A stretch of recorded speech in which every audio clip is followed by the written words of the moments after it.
Louder! And it's time for the Gore N More podcast. Gonna have a good time. Gonna have a good time! Yeah, we're gonna have a good time. We're going on now. A ball break, walking hand in hand in the moonlight.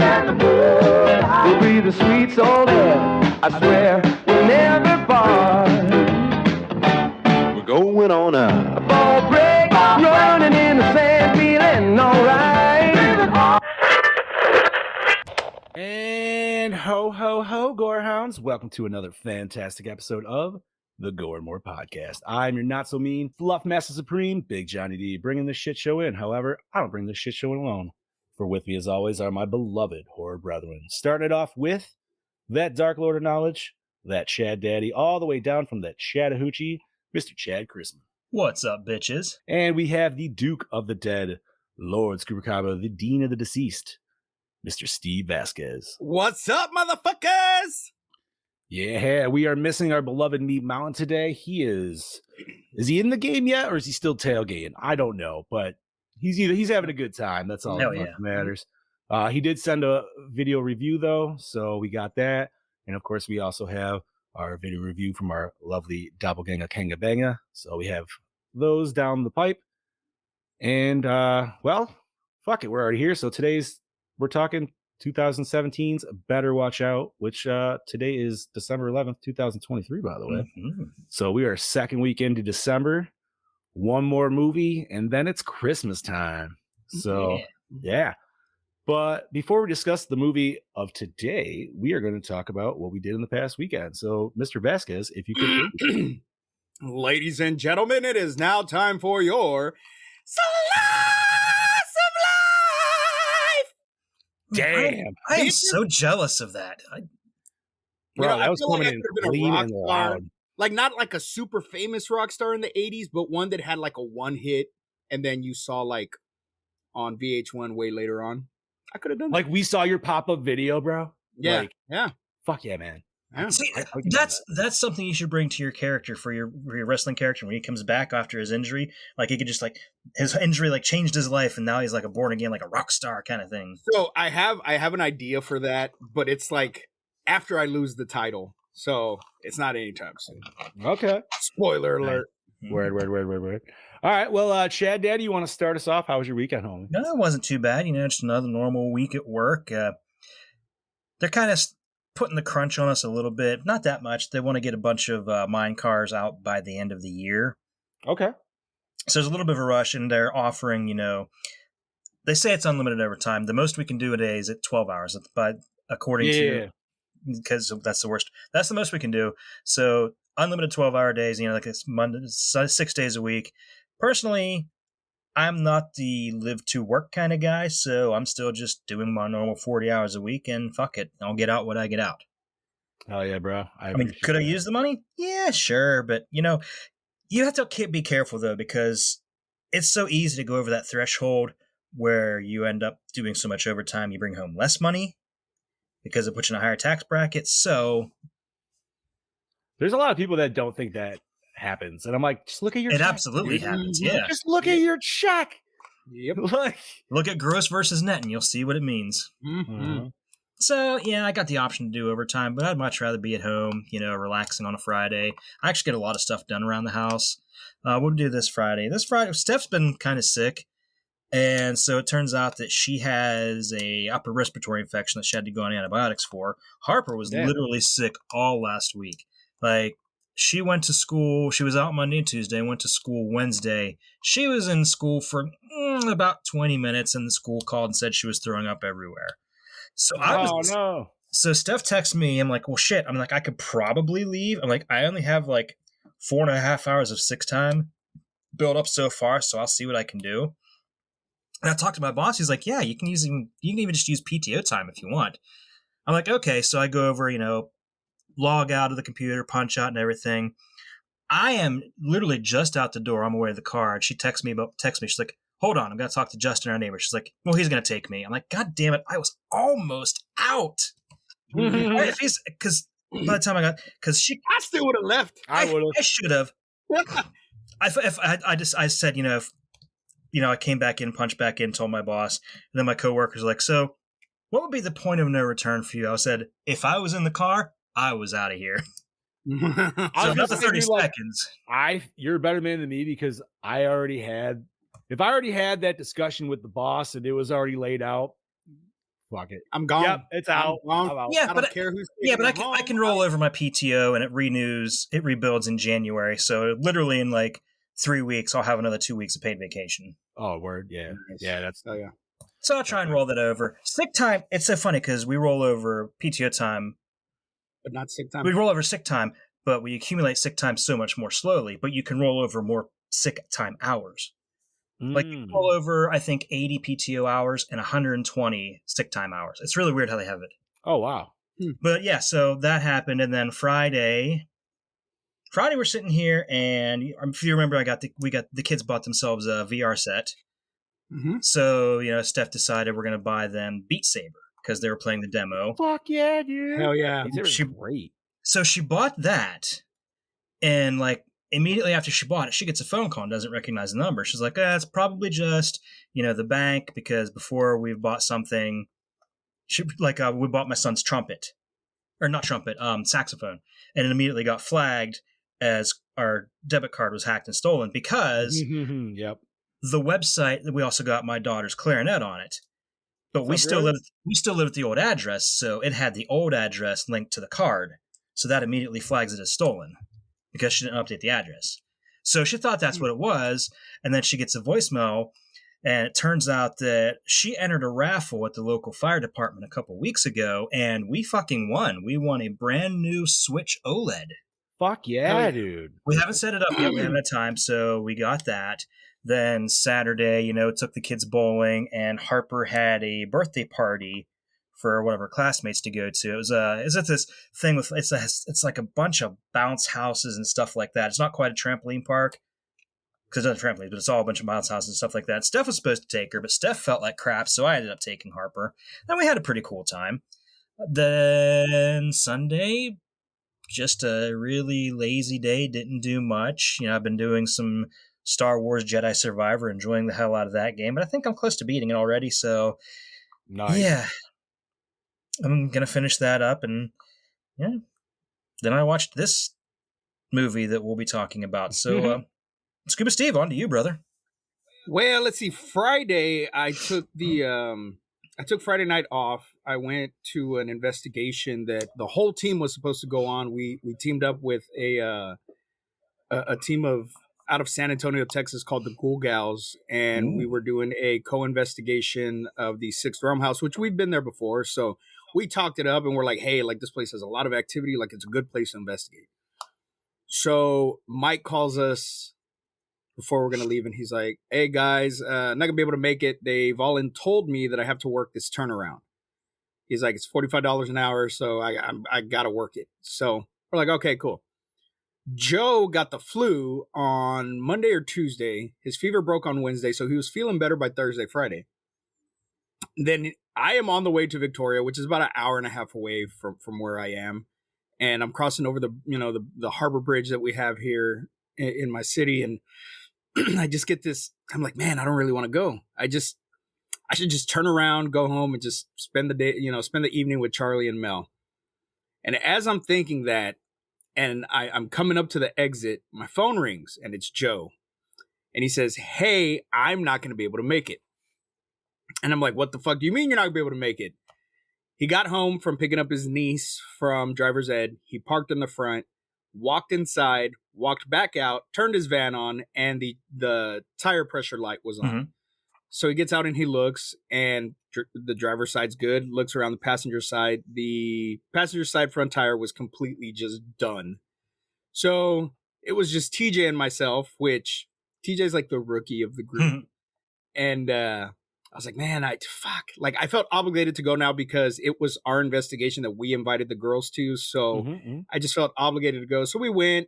Some stuff happened. It wasn't really like a awesome investigation. We did catch some stuff. And then Saturday I came back, and it was a Dad and Charlie day because Mel had to work during the day. And and then I just worked Saturday night. Actually, I'm lying. I had to work a double on Saturday. Ooh. So I did spend some time with Charlie. I spent a few hours with Charlie, and then Mel had to go to work.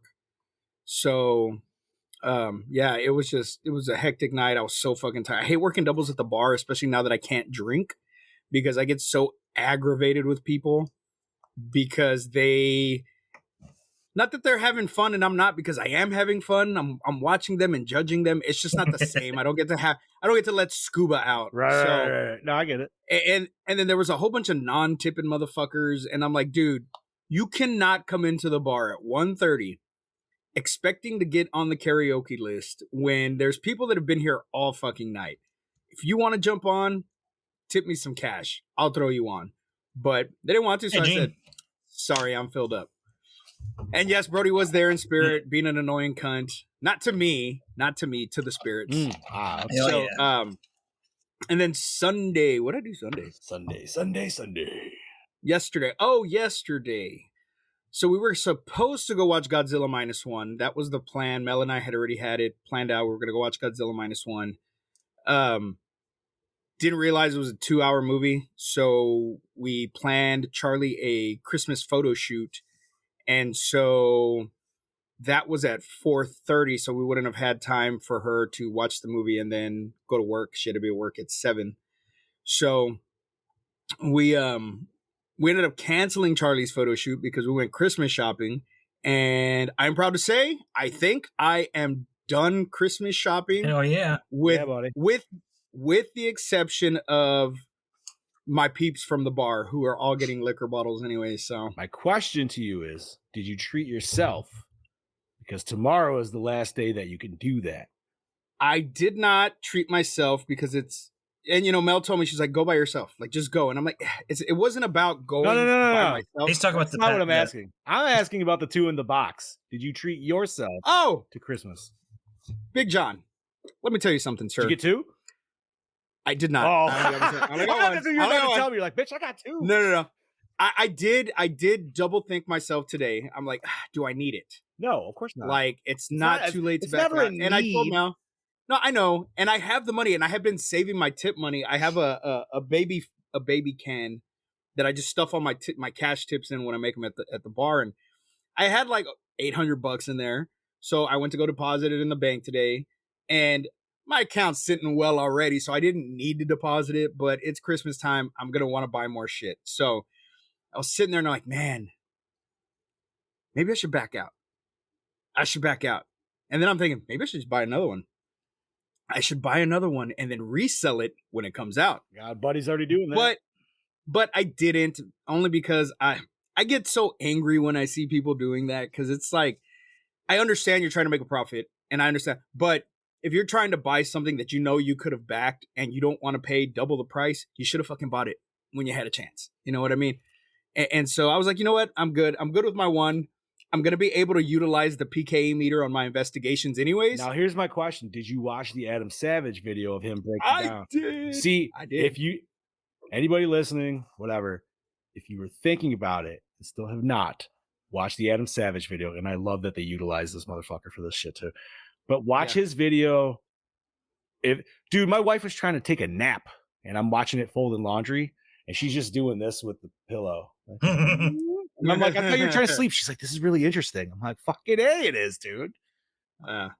Bro. So yeah, I'm excited for that. And granted, it's not coming in until next fall, so it's a super late Christmas gift for myself. But I did, and so that's how I'm looking at it.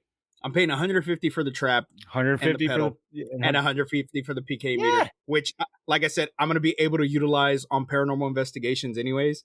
And I'm super fucking stoked for that, because what fucking paranormal investigator didn't want to be a paranormal investigator because of the Ghostbusters? And the arms actually work. Move up and down. The signal gets stronger. Yep. Fuck yeah, dude. I don't give a shit. And I hope it makes the noise. I hope it makes the noise too. I don't know if it will, but that'd be fucking cool if it's beeping, and then the closer you get to something, it's just beep. So who's actually going to first mod it and actually put a legit taser in the fucker is what I want to know. Well, yeah, because somebody's going to do it. Somebody's going to be the German Ghostbusters. It's always the German Ghostbusters. What? So Good deal, dude. we didn't go watch the movie, which is fine, you know, and we just ended up hanging out together until she went to work, and now I'm here. And I did put this movie on last night. I fell asleep, so I had to finish it today, and now I know why I fell asleep. So, John, what did you do? Let's see. What did I do? Friday, I didn't do much, man. Actually, I got my fucking got my old lady on, and I did some crafting. I went to the dollars. I don't know what it was, dude, but I had. Oh, you know what it was? I stopped at the Gallows, and Sherry had a very nice Christmas lantern, and I was like, "Ooh, I kind of want that." But then, like, y'all know me, dude. I like building stuff more than fucking buying stuff. So I'm just brain farting at my head and work, and I'm like, "Yo, man, they got them lanterns at the dollar store and shit, dude." I'm like, "I bet I could fucking make one." So your boy went down to the Dollar Tree, dude, and bought a fucking like hamper, a fucking dowel, or a broom rod, and fucking some other bullshit, and then some Christmas shit, and made a fucking nice little decor Christmas lantern for my fucking coming down to my basement. So I don't know. Every once in a while, I get the itch for that shit. It's so weird. I'm just not a Christmas decorator, man. Like Bro, it doesn't matter, man. You can just give me crafts. I'm down for it. For some reason, no, like, I know, I love crafting shit. I love crafting shit, but it's been so hard because I want to decorate for Christmas, but then I go and I look and I'm like, I don't want to waste my money on this shit. Yeah, like, where am I gonna put this shit? You know, like with my Halloween shit, it's cool because it serves its purpose inside the house as well. So, I mean, I'm the same way for Christmas as I am Halloween, so I like it. Yeah. So We have my so house is, many like, totes. cute We have so all many over. totes of Christmas stuff. Most of it Yeah. doesn't even get used. Oh, you got that too? Yeah, we got a couple of Yes. those. We're like, what about these ornaments that we never use? Yeah, we'll just tuck those away in the back. speaking of ornaments, I still haven't been able to fucking mail y'all shit, but It's all good. it's gonna get to y'all before Christmas. All It'll good. get to y'all before Christmas. Let's see, what else did I do? So Saturday we hit a new roller skating place. It was pretty good. Yeah. Jesus Christ. Avengers assemble. No, it was it's a new place called Skating Place. It's a little north of me, and they just opened up. If you check them out online, though, unfortunately, they got some bad reviews. You know, everybody's got some experiences, but there are some good reviews on there too. Fortunately, most of us like to focus on the negative. That's just how it is. So I almost didn't go based off of that bullshit, but we still went. And I actually had a really good time, man. It was I haven't put my blades on in like at least 6 months. Fuck, dude, it's probably been 9 months, man. When the hell did Jen break her arm? Yeah, that was in fucking April. Like end of March, beginning of April. So it's been that long since I put my blades on. So the first 10 minutes were rough. My feet were sore. But no, it was a cool spot, man. They played a lot of good jams. It definitely gave me some old school roller skating place vibes where, you know, like they did the hokey pokey, and then they did some game, like they did like four corner and stuff like that. Now, if they did red light, green light, I would have been all on that shit. But every time they usually did games, I was like, all right, I'm going to get off the floor. And then they did some couple skates and shit like that. One spot that was cool was the party room has its own little like lookout window on the floor. And so like all these little kids were just like trying to get as many high fives as they could. So I was just like, everybody's just driving by, you're like, and then you just hear them all, yeah.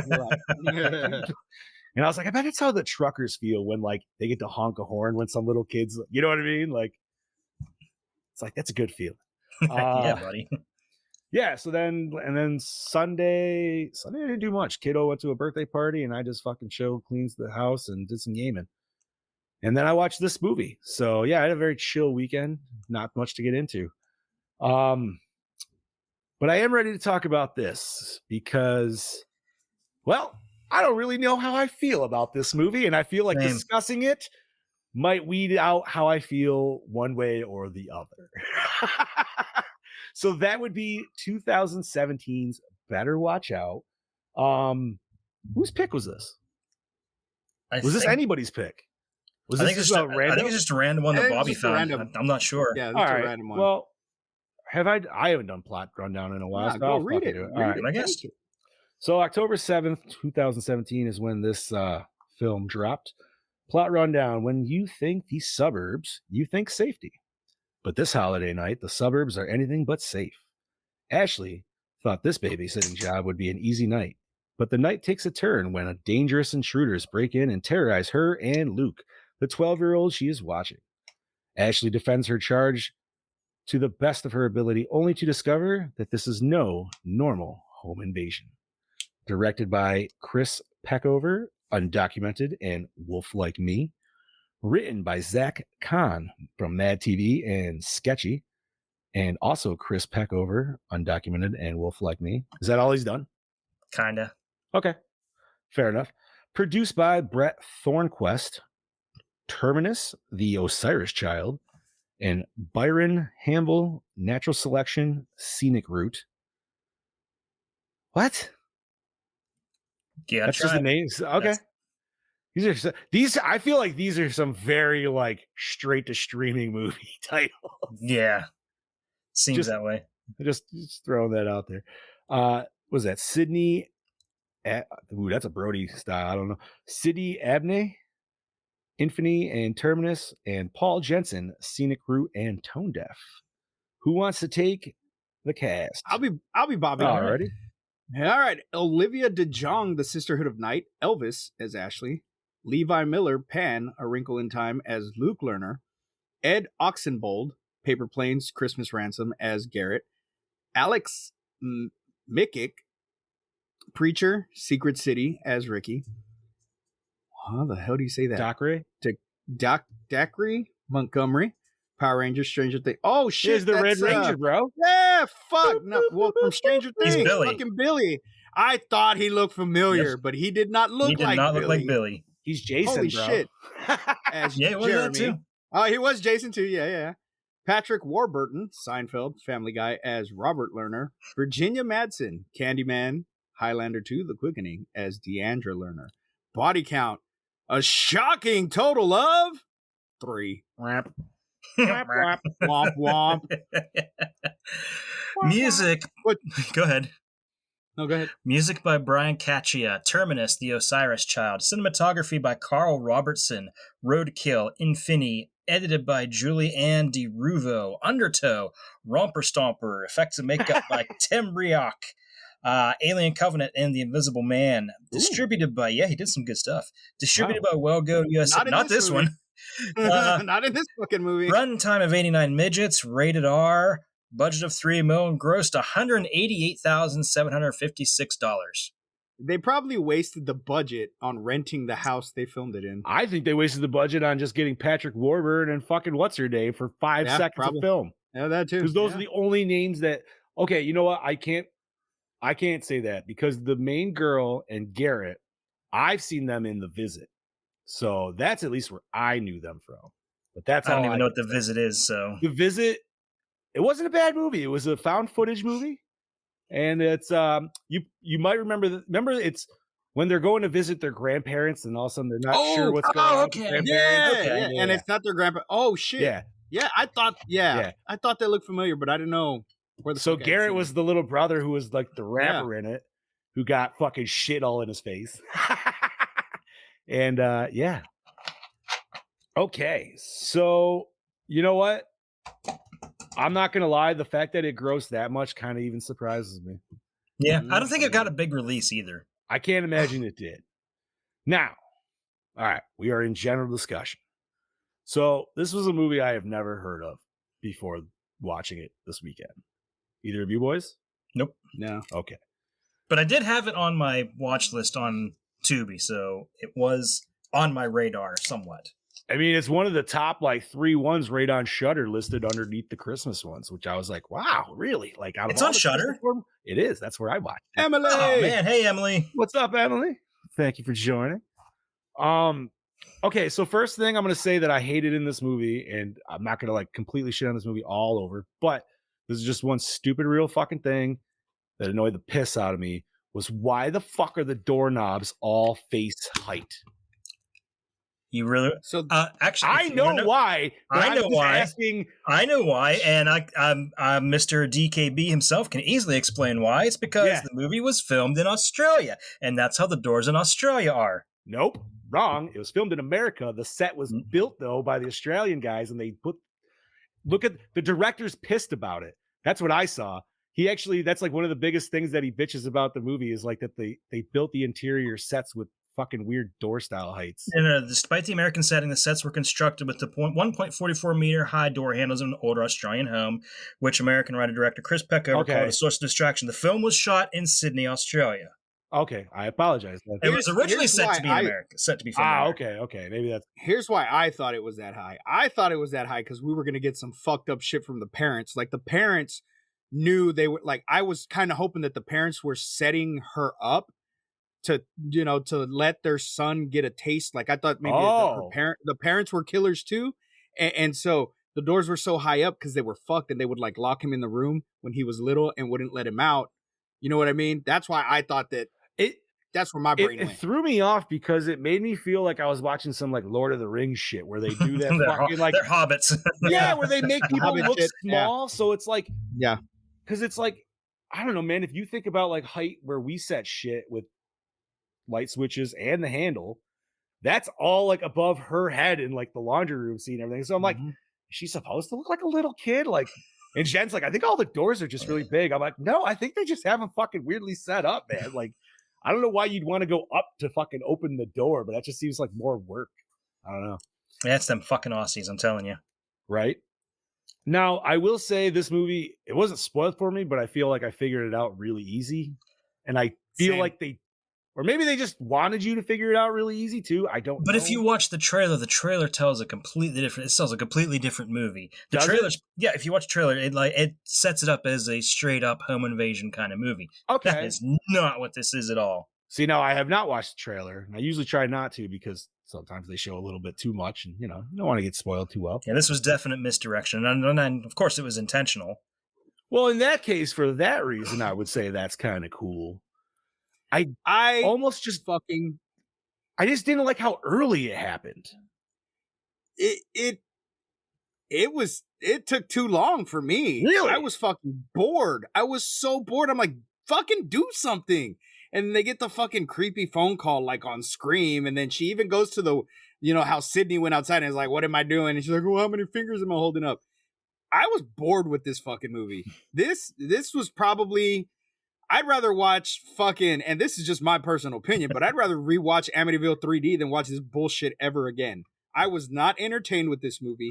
I hated everybody in this movie except for the parents because I love the parents. That much. Well, the parents are great. I love the parents. But Patrick Warburton gave off real creeper fucking vibes. When yes, he did. A little bit. He's like, wow, you look hot. That's why I thought it was going to be some kind of like, haha, son, it's your murder. You know, you need to get your first kill in. You know, here you go. Okay. I thought that would have been a much better movie. Exactly. This was so fucking boring to me. And then was it? Man, can I ask you another question though? Okay. You were literally, you just answered exactly what I was going to ask. Is it the kid?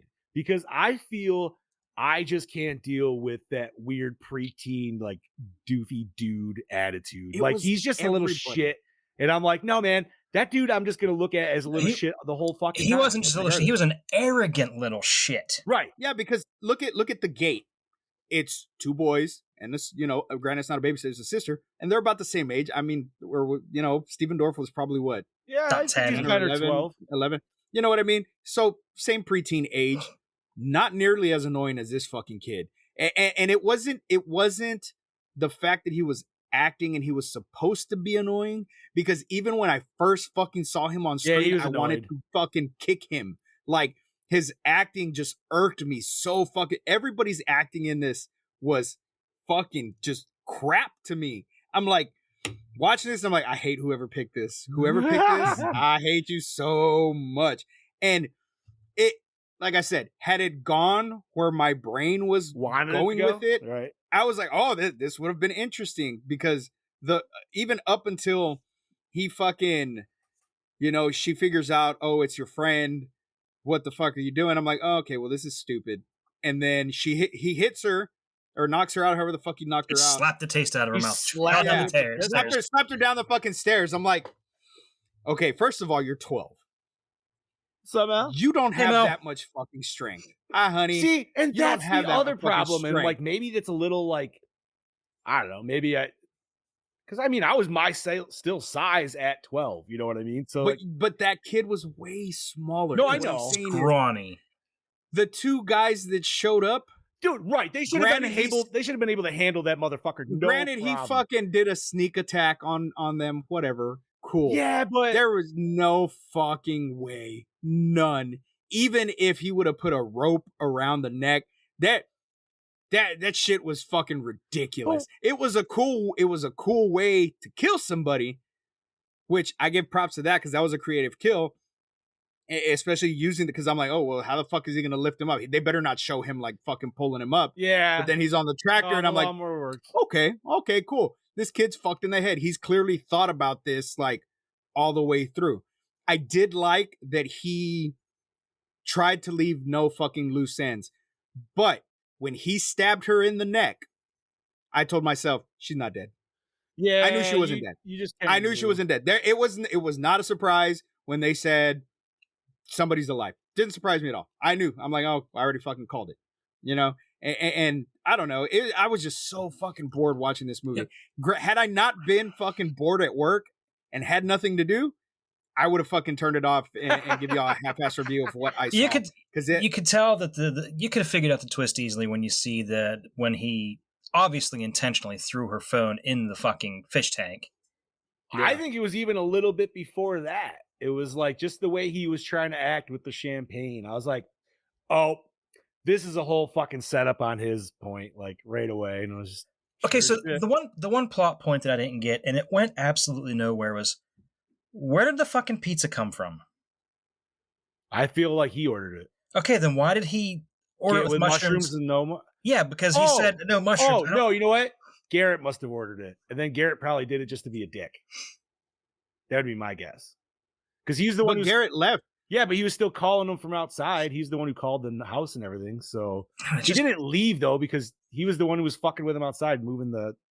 It was just a weird ass plot point that didn't go anywhere. And so it was, and we're sitting there watching it, and Steph's like, "These are the worst burglars ever." I'm sitting there watching him like, "It's a setup. The kid set this up, like guaranteed. That's why." Yep. And you know what the problem is? Like, we've had fucked up kids in movies before that have been so much better. Yeah. And I think that's the where it's like this kid felt like he was trying to be like a young Patrick Bateman, and it just didn't hit. That was just stick to the rabbit hole on the door. Yeah, you're welcome. No problem, Sean. We got your back. It was weird. But no, man, I don't know. Like, I was thinking the whole time, like, man, if I want to watch a movie with like a fucked up kid doing some shit, like I'd watch like The Good Son or something like that. You know what I mean? And that is exactly what popped in my head. Same. Because I was sitting there watching it last night before I fell asleep, because I did fall asleep watching this movie. We're getting the ultimate killer kid movie in a couple months when we watch The Omen, so it'll all be good. Yeah. Fair. My son's namesake. There is a movie that from the 80s, I think, and it's about a killer kid. And I don't know, like I think his name is Curtis or something. I don't know the name of the movie, but like he's fucked, man. Like he kills one kid. You don't see him die, but they're playing hide and seek, and he locks him in a refrigerator in the fucking truck yard and just leaves him there. And it's like, fuck, dude. I've seen that. Yeah, like that's another fucking. There's another fucking killer kid. I'd have to look it up. Let me Google killer kid movies real quick. But you know, and as I'm watching this, I'm like, okay, it's a babysitting movie. I'd rather watch The Sitter than this fucking I still trash have that I'm watching not here. watched The Sitter, but I need. That's a fun fucking movie. It's so ridiculous, but it's a fun fucking flick. And I wish this would have. I just felt like this is not a horror movie to me. No, it's listed as a psychological horror, but this is no. I would not. I would never call this a horror movie. And I will argue, and that's why it's and so like crazy. I watched it on Shudder. That's what I like. South Jersey Jason made a post that this was one of his favorite must put on Christmas movies. First off, let me interject right there. Nothing about this movie made it a Christmas movie. Nothing. No, it was just one scene with carolers, and that was it. You could have taken out all the Christmas decorations, whatever, and the movie would have been exactly the fucking same. This is not a Christmas movie. Die Hard is a Christmas movie. You know what? I'll give you that argument for sure. Like, this is just Christmas aesthetic. to say it's a Christmas movie. Yeah, and like I said, okay, so I was in the movie addiction group, and somebody put, okay, this was so if we're making a Christmas movie list, what goes on there from family, comedy, horror, romance, and action. Okay, let me find where it was that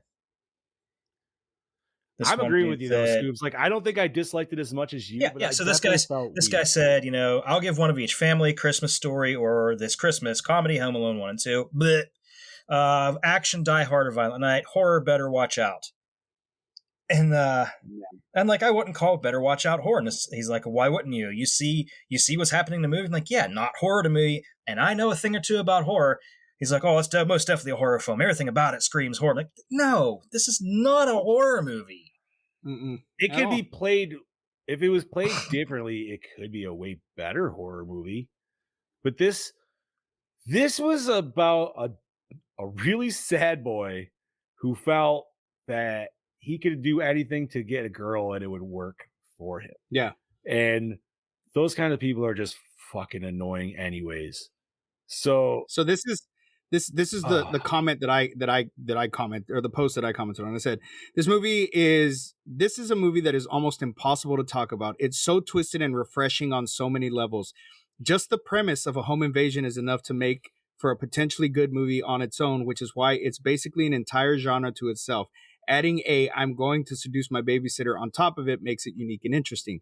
Everything that happens past that is unpredictable, awesome, and refreshing. Levi Miller and Ed Oxenbould, and especially Olivia DeJonge, are great in their roles. This is a great psychological horror movie that plays on several different aspects of life and human desires. It's well worth the watch. I give it 4 out of 5. And I put, we're reviewing it tonight on Gore N More, and I'd have to say I completely disagree. Then Dave Brown commented, the concept was pretty awesome. It wasn't in your face gore, and the filming could have been but the filming could have been darker, but in all, it held my interest. I was extremely bored the entire movie. It took a lot for me to not get distracted and pick up my phone. The acting was subpar, and the cutaway gore was irritating. I found all of the characters, including our final girl, to be extremely annoying, and I didn't care for if any of them died or not. The ending was obvious, and there really wasn't any shock value to it at all. I know some of the guys on my show may have enjoyed it, but it's a one and done for me. And then Brian said, I've watched it just about every year since the first time I discovered it. The ending was great. I said, negative, sir. Okay, you know what, dude? And like, I know I could take a hit, and that's fine, because whatever, man. We've all brought shitty movies out of this podcast. Yeah, we have. Yeah, we have. Okay. This, and compared to the fucking shit show I made you guys watch a couple years ago, what the fuck was it? Stan Helsing. No, the Christmas movie. With all the naked dudes chasing. Oh, God, Rare Exports. Oh, I fucking hate that movie. I wasn't on that episode. Would you rather watch that or this again? I'd rather watch Rare Exports. Dude, I literally fell asleep watching Rare Exports, so I don't know. Oh, that's fair. No, and that's why I asked, though, because I know you guys hated that movie so much. Because, like, dude, I don't know. The wife and I both felt the same way. We're just like, we got done with this movie, and I was just like, I don't want to say I hated it, but at the same time, like, I did not enjoy it at all.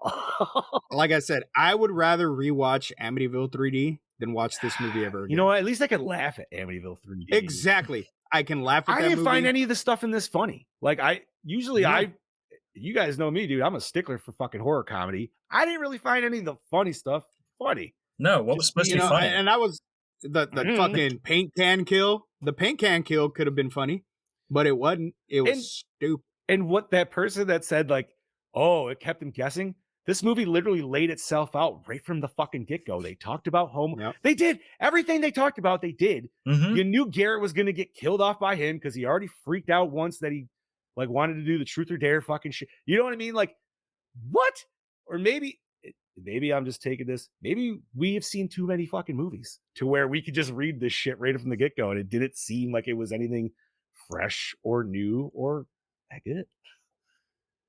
I don't know. I hated it. Amityville is a monstrosity. I'll give him that. It is, but it's one of those ones where I feel like you could just laugh the fuck out of at least. It is a monstrosity, Brody, but while it is a monstrosity, I can sit there and laugh and fucking talk shit to the screen and know that I'm watching a shitty movie. Dude, you need a good laugh about Amityville 3. Just look at the fucking demon in the pool at the end, and it's nothing. You can tell it's just a fucking rubber mask.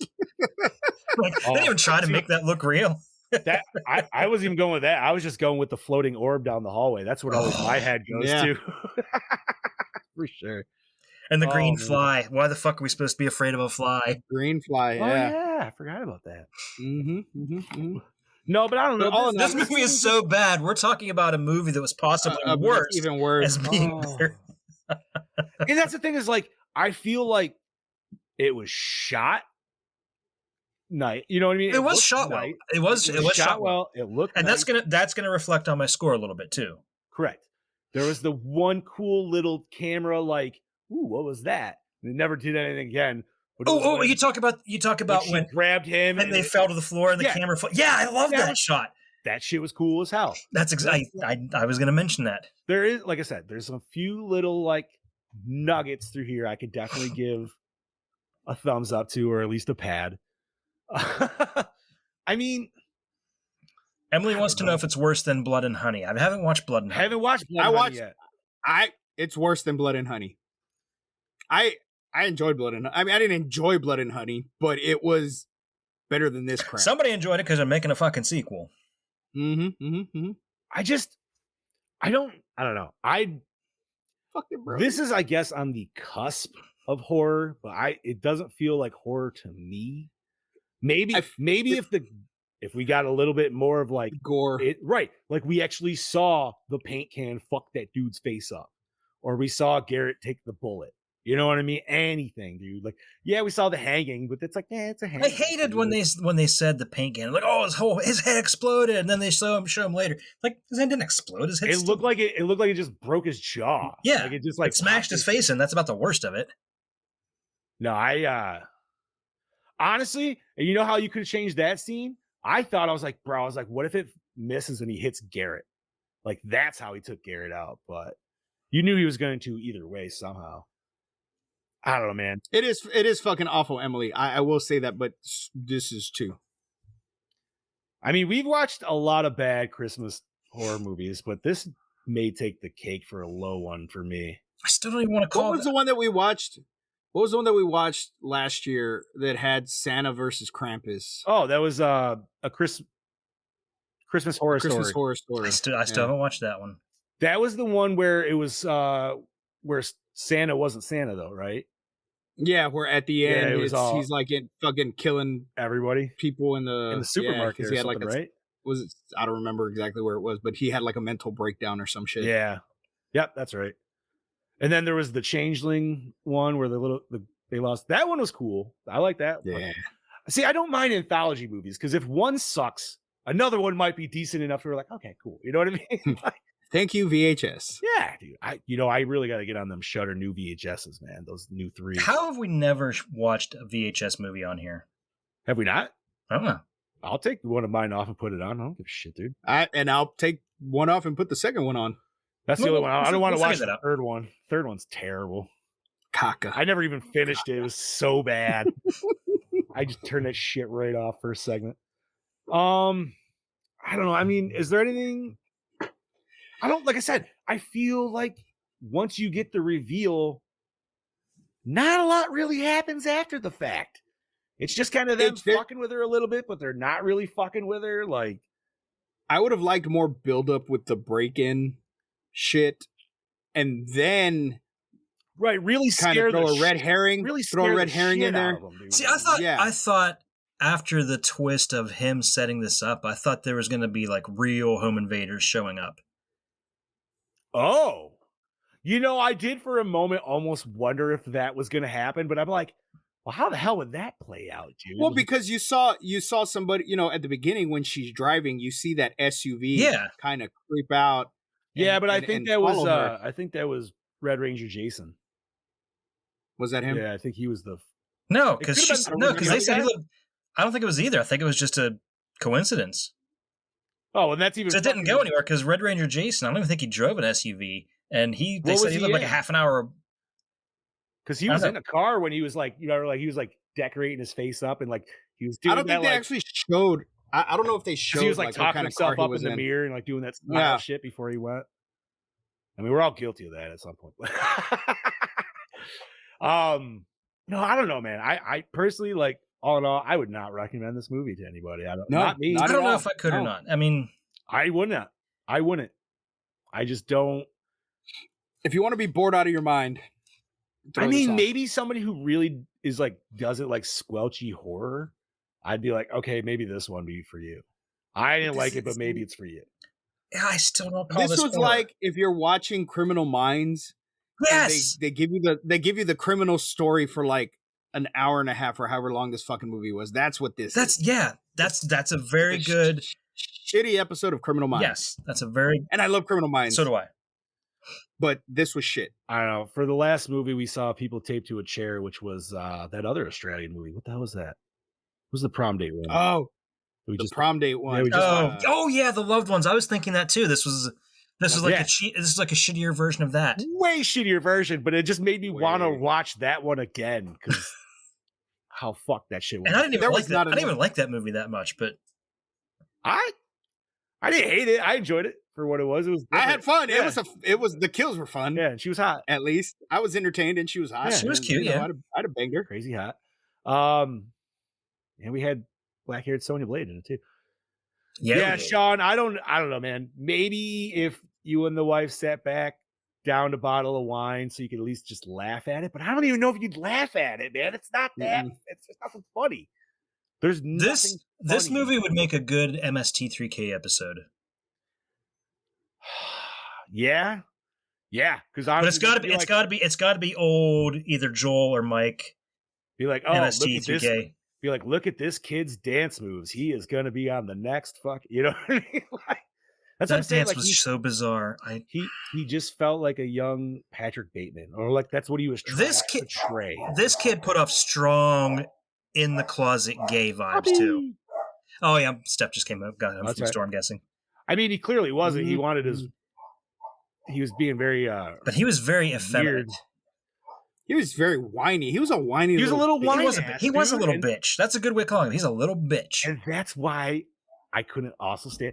Like, if he was at least a fun, like fucked up character, like we all enjoy, then it would have been something. But he wasn't.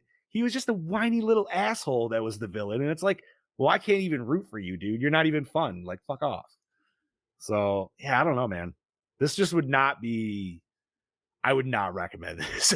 There's like at least 10 other Christmas horror movies that I would recommend well before this even popped in my head. Yeah.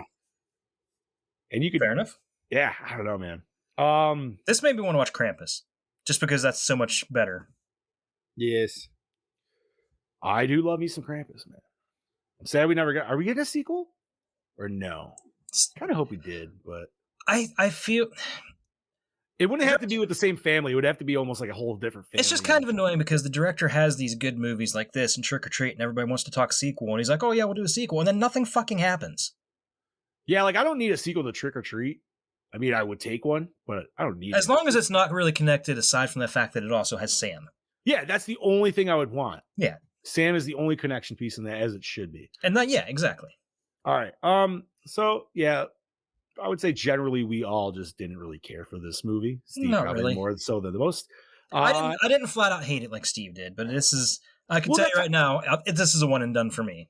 That's how I felt, dude. Because like I said, I'm like, I didn't want to hate it because it's not like it was filmed bad or anything. It's just Right. I didn't, like Steve said, didn't care about any of the characters, didn't really give a shit about the story. Was kind of wondering when Putty was coming back. And I that wanted was more. about it, I dude. wanted more of the parents. Like, I want to if I'm gonna be honest, that's what I want. Right? Like, even if you gave me a snippet to whatever the fuck they were doing, just to have a funny little sidebar with them bantering at their party, that would have made it 1,000 times better. for at Dude, least just me. them coming home from the party and her telling him that they weren't going to have sex. That made me laugh so hard. Right? Like, just And when she asked, "You sure you haven't sucked a cock at one point in your life?" Oh yeah, that shit was fucking funny.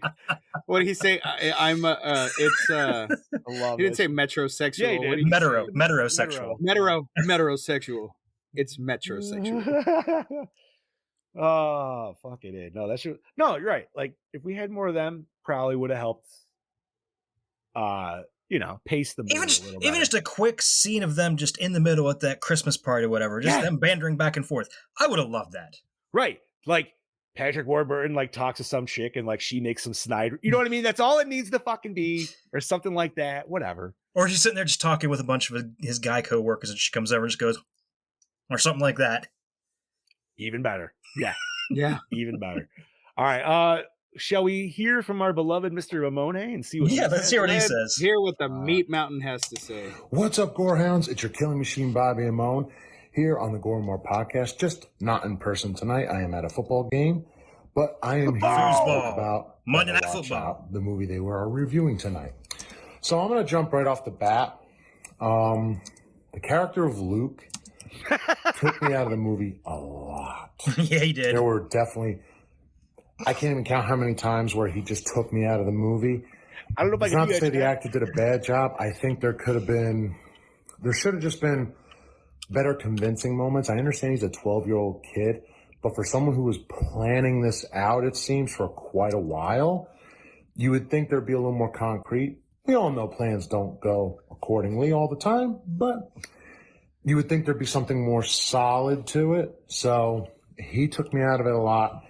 And, but other than him, there's not too many other negative things I really have to say, although there could have been a lot better setup. But I do understand that these are kids that are doing all of this damage, so it's not necessarily something that's going to be perfect. And, but then again, we've also seen plenty of movies where kids do pretty goddamn good. Home Alone, in reference, even though they're not killing. Kevin McAllister clearly can set up traps and make shit happen. Which brings me to my next point, the paint can reference. I absolutely love that. And I feel that even though this is not straight up horror, I think that was one that should have been shown on screen. But I love the fact that it's yellow paint and you see the blood dripping on it. It's like ketchup and mustard mixing together. I found it gross, and I found it so awesome. Good evening, Gorehounds. What the fuck? What the fuck happened there? I literally put the videos together how he sent them. I didn't even get a complete review from him. Hold on, let me skip. Oh shit! What the movie? I'd always seen the poster for it and just never got around to it. Wait a minute. Did he send me? What's up, Gorehounds? He fucking did too. What the fuck? It's just separate videos. All right. Wait a minute. So did he actually give us an end of a review here? And he took me out a lot. Like I couldn't believe him half the time. So welcome to the show. Did he give you the same thing twice? The actor still did a good job, but He did, dude. I think he just took me out of the movie way too much. So I feel like that needs to be improved upon. And even though there is no sequel to this, it should be improved upon. Just in case you didn't hear it the first time. Oh, fucking Bobby. Well, he's got to be something fucked up at least one every episode. So there you go. That was his fuck up this episode. Okay, so what Bobby did was when he was recording his video, it only let record him like 2 minutes. So he was supposed to record his video in like 2 parts, and we were going to splice it together. So apparently he just sends the same video twice instead. Well, he sent 3 snippets of video, and I thought how he sent it, it would have. I guess I should have fucking watched the video. I thought that's how they should have been put together. So I was like, okay, easy enough. You know what I mean? Okay, so we don't know what Bobby's score is. No. Fuck. Let me message. Maybe he'll answer his phone. I'll message him right now. Oh my god, dude. Because like I tried watching that first video that I gave him shit he sent us because he fucking sent us that Instagram vertical bullshit. Yeah, he did. I don't know if he had it in that or not too, because he said it wasn't complete. I'll look right now. Oh god, that's so funny. Oh, that's fucking great. All right. Well, I might as well upload the DKB. What the fuck? Oh, Bobby. Oh, that's great. All right. So damn. Well, we know Bob You can tell Bob didn't really He didn't care for it much, so yeah. So, oh man, that's fine. That's funny. All right, let me pull in fucking Brody and let's see what Mr. Doppelganger Kangabanga has to say about this one.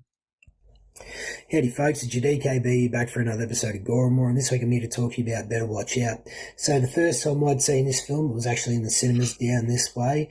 I was one of the lucky few to see it actually, because it wasn't really, shown in too many places around Australia at the time, even though it was filmed here. But essentially it was somewhat of a fun time. I was the only one in the cinema until an old couple rocked up. And I thought, this is going to be this is going to be fun. I reckon they're going to leave about halfway through the film, because my expectations going into it were thinking, like, this is going to be fucking full and violent, where it clearly wasn't. 3 fucking kills in this film. Yeah, not the best. Not really the best. I wanted them to go fucking ham with this. But it was just funny to hear the old couple whinge and bitch about the film and how much they didn't really like and appreciate it. And they were like, oh, if I had to grab that main character, that little shit, I would have flogged him with a fucking stick for days and shit. So yeah, that was probably more so entertaining to an extent. Yeah. But anyway, moving on.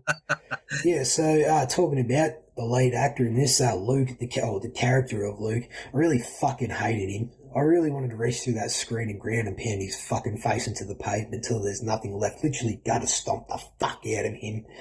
Fuck, I hated him. But yeah, that actor did an absolutely fucking fantastic job in this, playing this sociopath fucking little bitch. Fucking, just a spoiled silver spoon fucking fed little cunt. Anyway, enough of him, because I'm just going to ramble on about him and how much I want to kill him. So moving on to the lead actress, she was absolutely fucking flawless in this film. I loved how she really took it upon herself to capture the realism of that character she was playing. And I think I'd read somewhere that she even gave the director notes of a backstory for her character. So you can definitely tell the actress was really putting in 110% for this film, and you can definitely see it on screen, which was absolutely fucking fantastic. Dacre Montgomery shows up in this, Billy from Stranger Things. I fucking love Dacre Montgomery as an actor. It's only a shame that we didn't really get to see more of him. We only get to see him talk to Luke, and then he gets killed. But yeah, characters in this, like I said, believable. That realism was absolutely great. And yeah, I hated the fuck out of Luke. Fuck him. So 3 deaths we get in this film. Very lackluster. But I really love the Home Alone scene, the painting to the fucking head, and I'm also like that scene how they actually don't show it, it's left up to the viewer's imagination, but then we get that aftermath shot of the paint mixing in with that really thick red blood. I thought it was really effective, cool as fuck. The hanging scene, yeah, shit, I'm just going to say it was fucking boring, dumb, but what really got me was the, him shooting his best mate with a shotgun twice. That was a bit of a shock factor where he pulls the trigger the second time. And I was actually really caught off by it. I was like, holy fuck, because like I said, the characters are believable to that extent where you actually believe that they're friends. So yeah, lackluster in death and gore, but anyway, that's what we got for this film. So I can really appreciate the writing and directing of the film, of the premise especially, how you got the first half of the film is like this, serial killer vibes and who's done it type thing, and then it flips that on its head and goes in a different direction. It's like, holy fuck, I didn't see that coming. Okay, so we're going down this road, cool beans, take me there.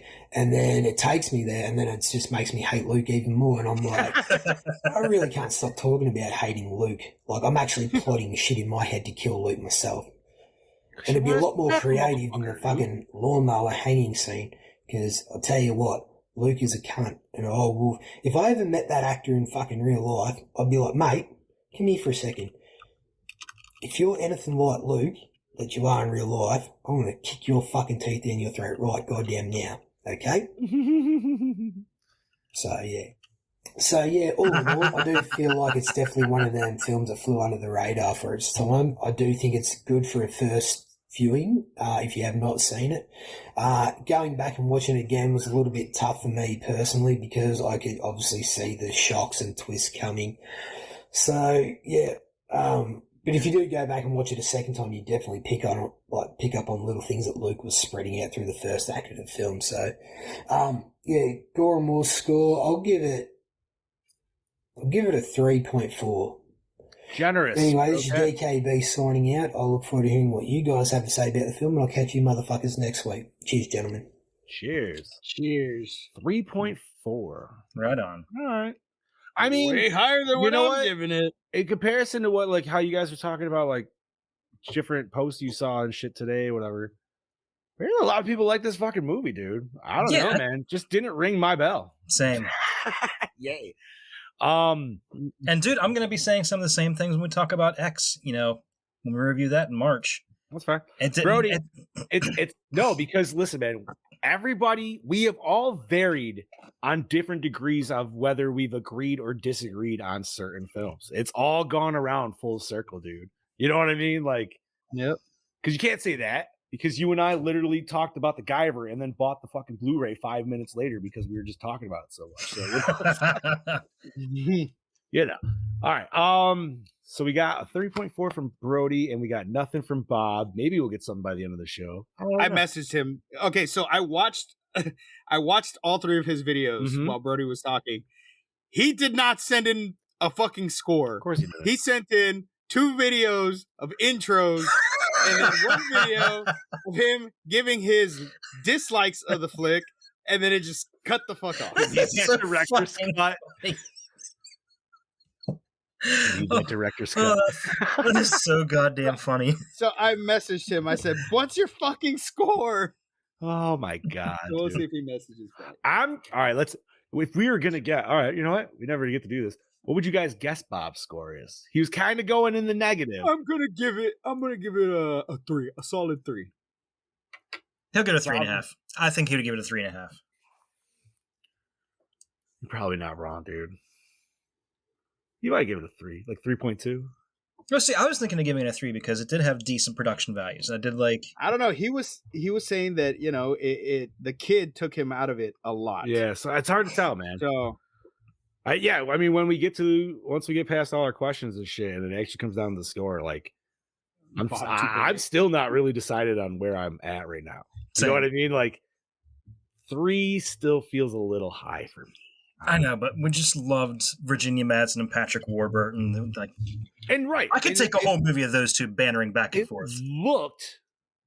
It looked fantastic. Like, everything was shot great. The scenery was great and everything, but. Yeah, I don't know, man. All right, well, Chad Eddie, what do you got for behind the scenes, homie? Not much. I mean, we already talked about how it was set in America, but it was filmed in Sydney, Australia. And in January or February of 2016, it was shot in Sydney. Originally set to be filmed in South Carolina for about $500,000, but the director was approached by Australian producer Brett Thornquist, who offered a $3 million budget to shoot the film in Australia, after hearing that the director's mother was an Australian native. Oh, no shit. Yeah. Okay. So it's either make a shitty movie for $500,000 in America or an equally shitty movie in Australia, but you get more money. Yeah. I mean, obviously, Brody says Bob 2.8. Maybe. You know, it should have been a huge clue that this movie was shot in Australia by that giant fucking spider. Yeah. Okay. You know what? Thank you for bringing that up, because that spider, I'm pretty sure, is the same exact spider that we saw in Arachnophobia that we were chasing around the town the whole fucking time. I believe it is the same species. And you know what?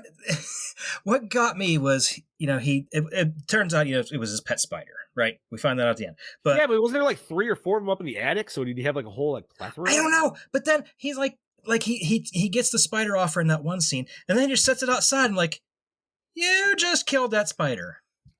You may as well just stepped on it.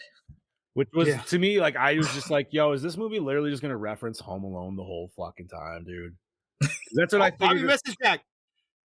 Did he? Hey, he saw 3.5. It wasn't on video? I called it. Yes. What? Yes. Called it. Told you 3.5. I called it. Wow. What? Wow. I know my meat mountain. Super generous. That's hot. Super fucking generous. Brody's standing face to face with a huntsman right now. Yeah, buddy. Is he doing that little dance like he did in Arachnophobia? How big is it? That's the Huntsman, not the Meat Mountain. All God! so Hold on, Brody sent me a video of it. So with the two boys' scores right now, we're up at 6.9. Oh, that fucker is staring him down too. That's awesome. All right. So yeah, man, I like you said with the behind the scenes though, I would definitely take the more money coming at me route for sure. Yeah, I mean, a nice house is a nice house. You can make everything else kind of work. If it wasn't for the fucking doorknobs, that was the only thing that threw you off. Everything else looked fine. Like, I don't think nothing else would make you question it. You know what I mean? But, yeah, because everybody they did decent American accents, so yeah, exactly. So, yeah. Okay, so the movie's set in a suburban street in a U.S. city that gets a reasonable amount of snow around Christmas. The city's not described, but it's not Pittsburgh, as the lead actor says she is moving there. However, the set of the movie was actually in Sydney, Australia, because 5 of the teen actors are Australian. Also, the movie was filmed in January 2016 at the height of a Southern Hemisphere summer. This meant that the production crew had to create enough fake snow so that the house looked like it was set in the middle of a northern U.S. winter. Jeez. Imagine the fucking energy. Imagine the energy to run that machine. What's that, Scoobs? Yeah, what fella? Did that pick up on? Oh, yes. Yeah, nothing. Something tapped on my desk. Oh, it sounded like nothing fell. No, there is nothing here. I felt the vibration and everything. There is nothing on my desk. Hot. It's the ghost of Oogie Spoogie. Oogie Spoogie! Big on demon! What's the fucking movie with Seth Rogen and like his crew? What the hell was that? This is the end? Yeah. All I can think of is what's his name scene where the demon fucking like takes him, and then he wakes up in the morning. He's like, "Listen, I don't know what happened last night, but." Oh. Okay, continue on. Of the 7 key cast, only Patrick Warburton and Virginia Madsen are from the U.S. The rest are Australian actors. Liars. You know what? They did it. They did it solid. Okay, so you want to talk liars? You have no idea how pissed off when I saw an interview with the Weasley twins after they were done doing Harry Potter, and they're not fucking gingers. And they're not even twins. They're not even related. Yes, they are. I swear to God, they said they weren't. I thought it was the same kid playing. No, they said they met at the audition. That's a joke. They're twins. Are they? I don't know. I'm not that much of a Harry Potter nerd to where I know that. Yes, they're twins. But I felt lied to when I found out they weren't gingers, and I'm like, well, acting. Right. Okay, so the movie was originally titled Safe Neighborhood. Yeah, which is weird because when you look for it on Roku, it comes up Safe Neighborhood. Yeah, yep. I was like, what the fuck? It should have stayed with the name Safe Neighborhood because it's a very safe movie. Yeah. Yeah. Dude, they didn't even show him grabbing her boot. Well, I guess, with him being underage, they might not have wanted to. And technically, we don't even know her age. Well, she has to be 18, right? She's going to college. I thought they said she was 17. 17? I want to say 17. Okay, still gross, but... Well, thank you because oh, thanks, Emily. Oh, gonna go watch the foosball, huh? Gonna go look for your Meat Mountain. I get it. Right. That's right. I get it. Football's more important. Yeah, thanks. Thanks, Emily. Love you too. Yeah. Stay spooky. All right. In real life, Olivia de Jong and Levi Miller are only 4 years apart. This said they were 5 years apart, so it's not that much of a stretch. No. Not at all. Selena Gomez was interested in playing the role of Ashley, but opted to focus on her music career and then upcoming revival tour. She probably made the right choice. Yeah. Yeah, because you know what? Like, I didn't think she was that bad, as like Steve said he did. Like, she was fine for me. Yeah. And even the douchebag boyfriends, like, they just felt like good douchebag boyfriends. Like, I don't know. The boyfriend wasn't a douchebag, though. Not even the least bit. No. Like, I say douchebag in like the the secondary one, like more like the stereotype, the way he kind of was like dressed and like acted a little bit. But yeah. I still feel like that whole scene was weird because I feel like that kind of dude would have not listened to that kid. You know what I mean? Like, I don't give a shit how good that kid is supposed to be, like a manipulator in this. Like, that dude would have been like, yo, fuck off, little homie, and then just busted his ass way into the house. Okay, you know what I mean? Like, the ex-boyfriend, the way he looks like he's trying to be a rapper and pretends to like rap, but actually listens to ska. Hey, I like ska. There's nothing wrong with that, but he definitely seems more of a poser. He was giving me Vanilla Ice vibes. See? Oh, you fucker. Sorry. Scoobs is getting like scared over there. What is happening? Well, I heard a bang on the fucking door now, and I'm like, there's a fucking demon in my house. I'm about to die on camera. Let's go. And then I hear my fucking door open, and I look, and nobody's right there. And then the light turns on, and I'm about to shit myself on camera, and then Damien pokes his head over. So it was a demon. Aha. It was a demon. It was Demian. Luke's dance with the baseball bat is an almost perfect mimic of Alex's dance from A Clockwork Orange. Oh. You know, I hate to admit this, but that's one I've never actually watched. Same. I've never seen it either. I don't even know enough about it to where, like, I don't even know what it would be about. I just, like, I know who's in it, obviously, but yeah, I don't know. Because that's always kind of in the weird horror circuit, isn't it? Like, yeah, it is. That, like, I don't know.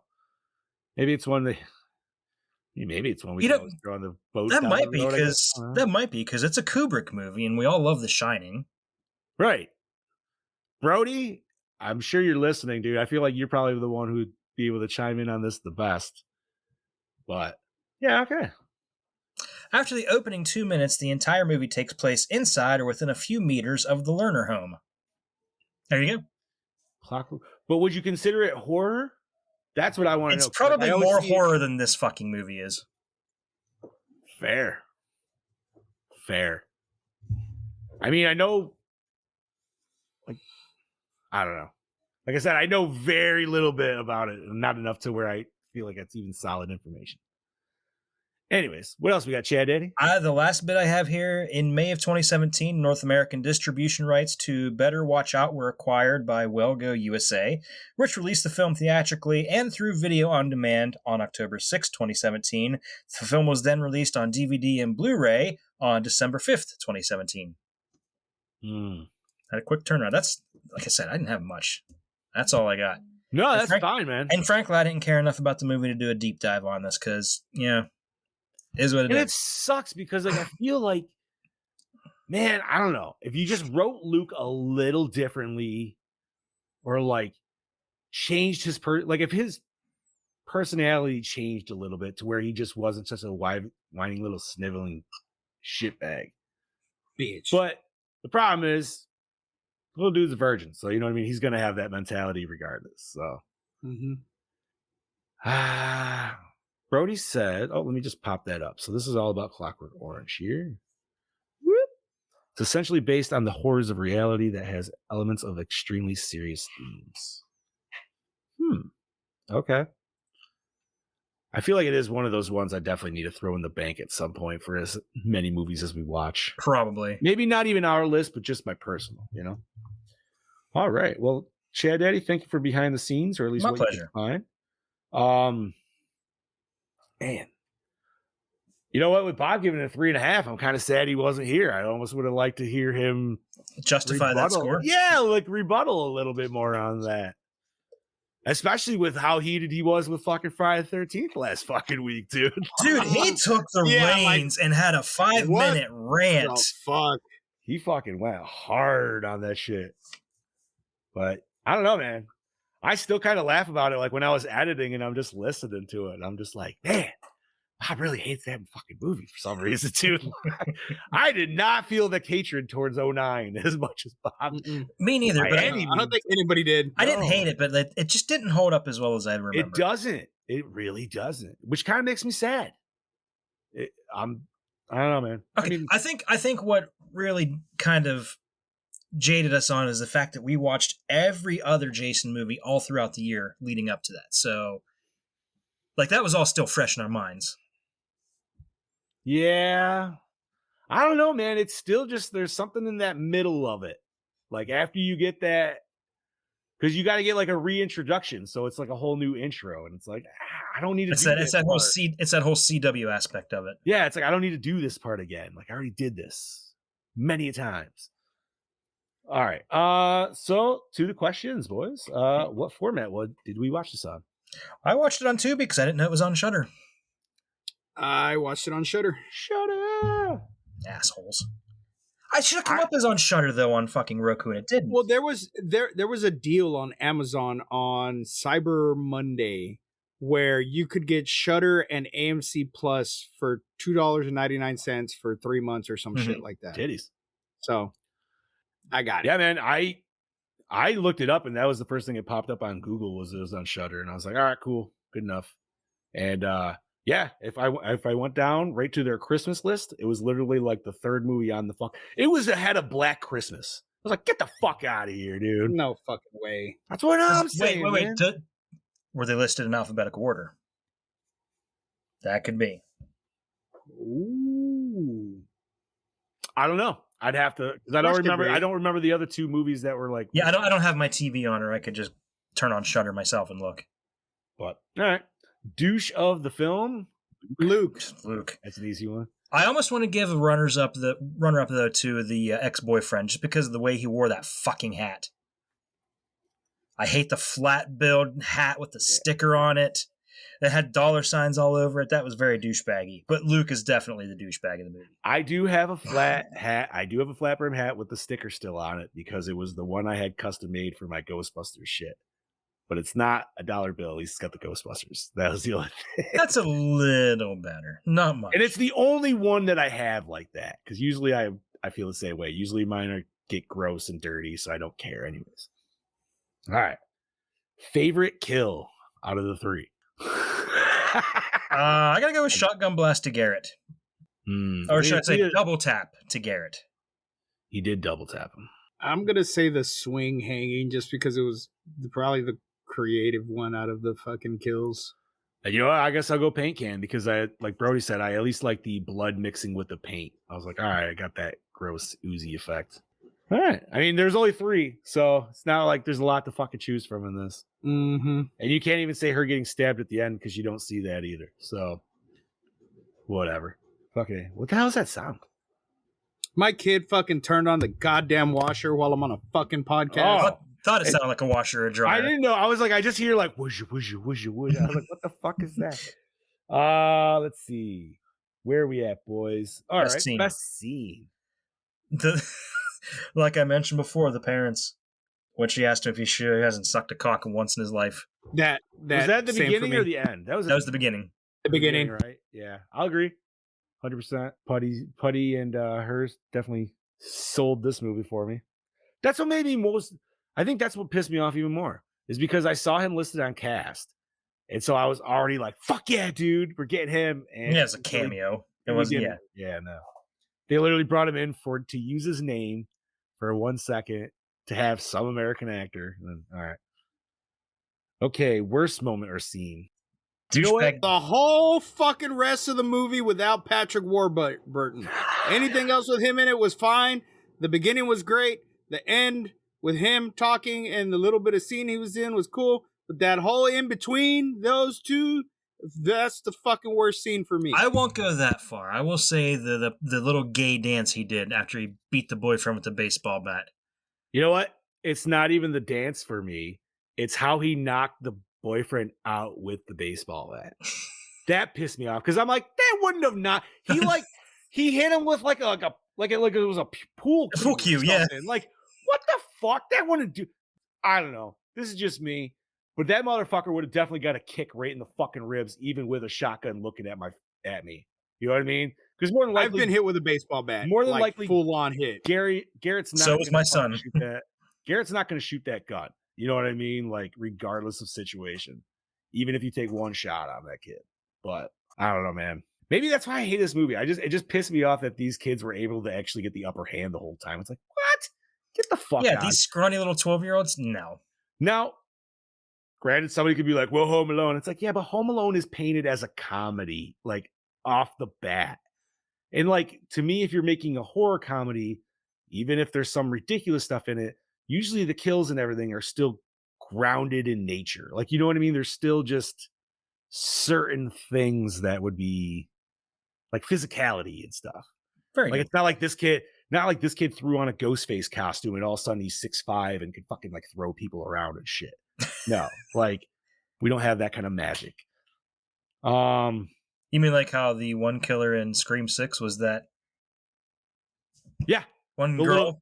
Girl, but all of a sudden she's fucking jumping over couches and fucking sprinting after Courtney Cox's 6'5" boyfriend like nothing. And we thought she was dead the whole time. Ugh. She was cute though. I would not kick her out of the bed. I love how he unmutes his mic just long enough to say that. She kind of reminded me of the chick from Wedding Crashers a little bit. Yeah, like like that. Yeah, I don't know. It's something about redheads. I know who you mean. She was also in Hot Rod and all that other good stuff. All right, Isla Fisher. Yeah, thank you, buddy. Opening scene, hook you in. The opening scene was just her driving, wasn't it? Yeah, and then like she almost hit the dog. No, it was a cat. It's a black cat. Why did everybody just give her this nasty look though when she slammed on the brakes to avoid hitting a cat? Because she ruined their Christmas caroling. Yeah. Well, if she would have hit the cat, it would have ruined it even worse. So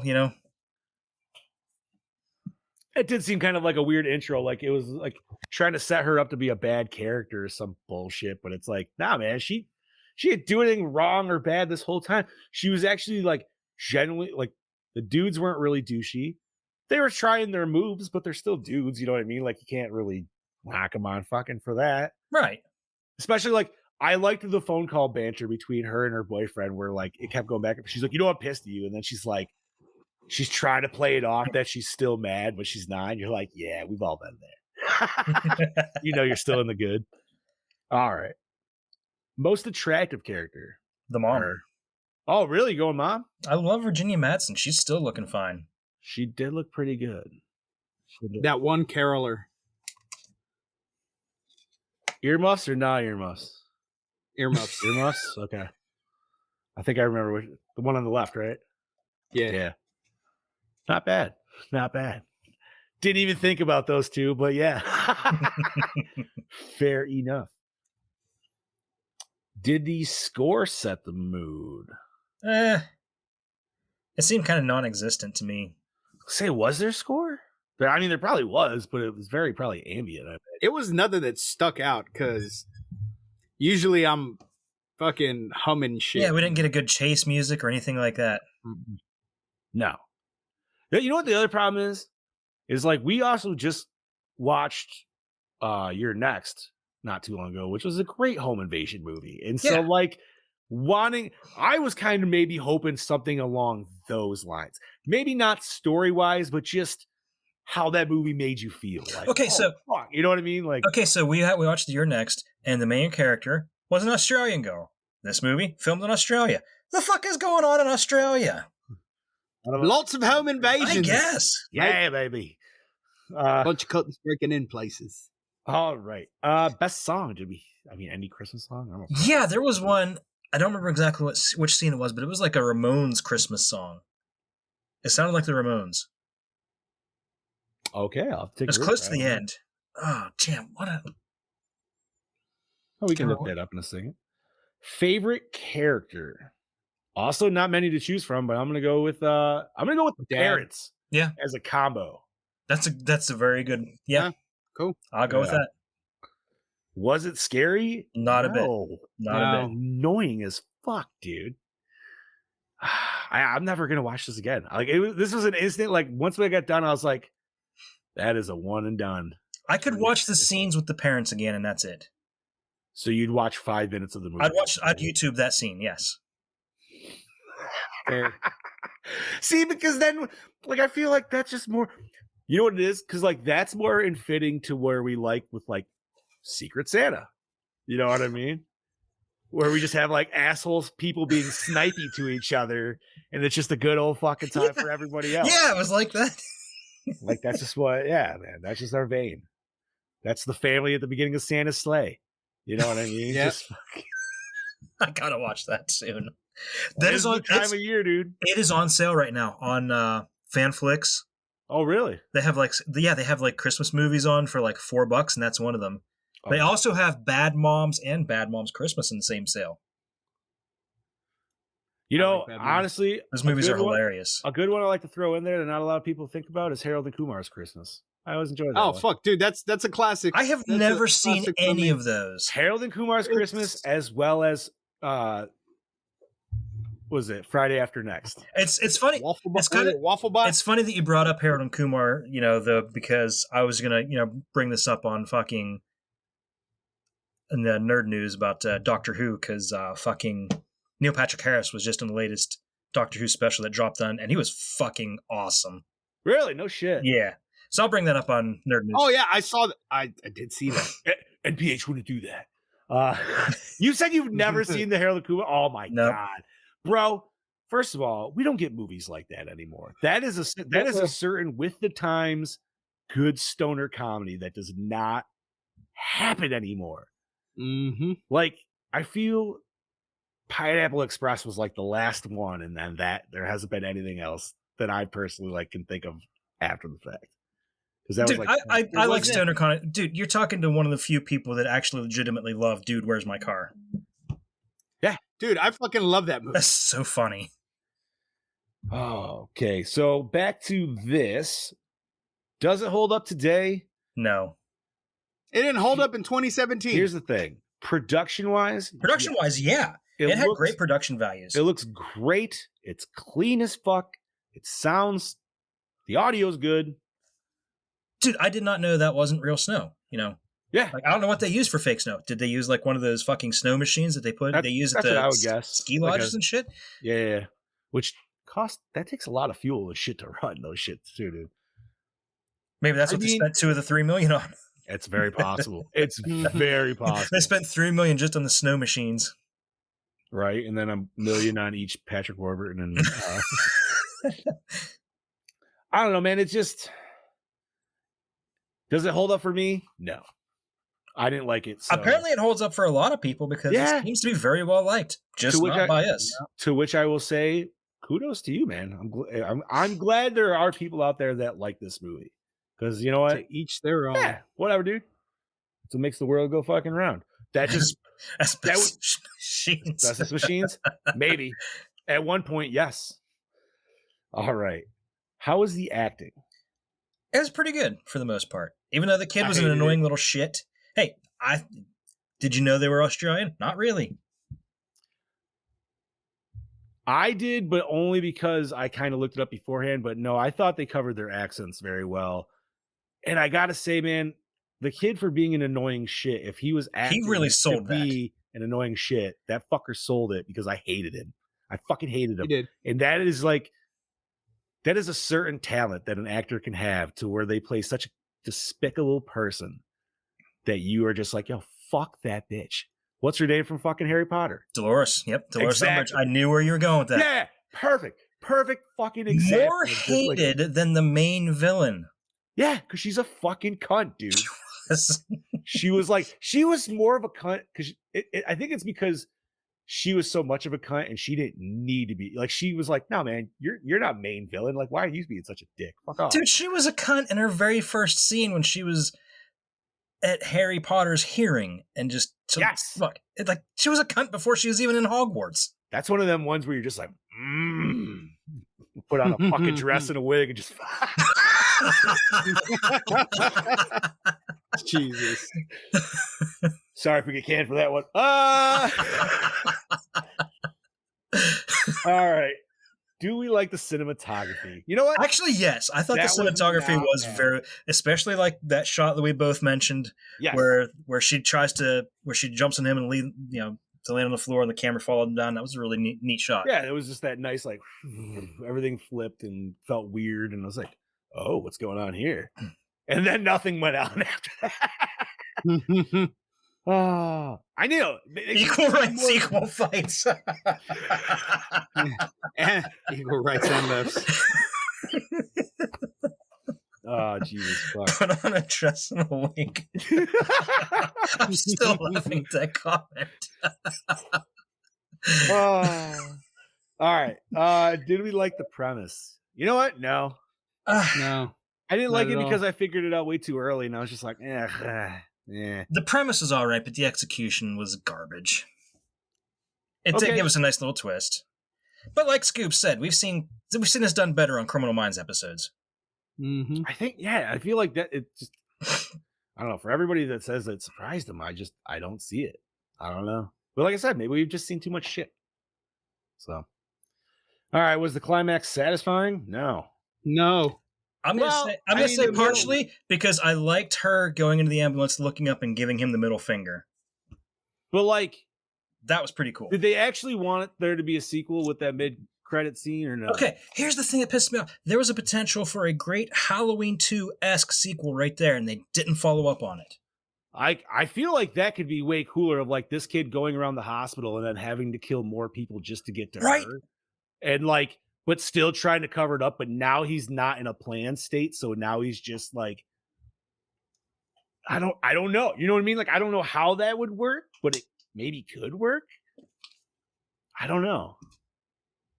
Because like then you could have the point where like maybe like the mom could flip and she's gonna kill for the son or something. You know what I mean? Like, oh god, I just had this funny thought. The kid going into the hospital and just has to start killing everybody. It just makes you think.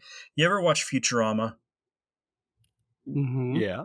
Did you see the one episode where they were doing like what if episodes, and it was where Leela, it's something about Leela where she was a little more impulsive, and then she just literally ends up killing everybody just to keep covering up the kills. Yes. It's kind of like that. Just a never-ending fucking circle. All right, so recycle, rewind, remake, or reboot. I'm fucking throwing this bitch right in the trash. Yeah, right in the fucking trash. I'm with you guys on this one. And you know what? We don't really say that often, so it kind of feels nice to say it every once. Yeah. Nope, I'm throwing this bitch right out. All right, let's rate this bitch. Brody gave us a 3.4. Bob gave us a 3.5. Scoobs. A 1. 1. Wow, you did hate it.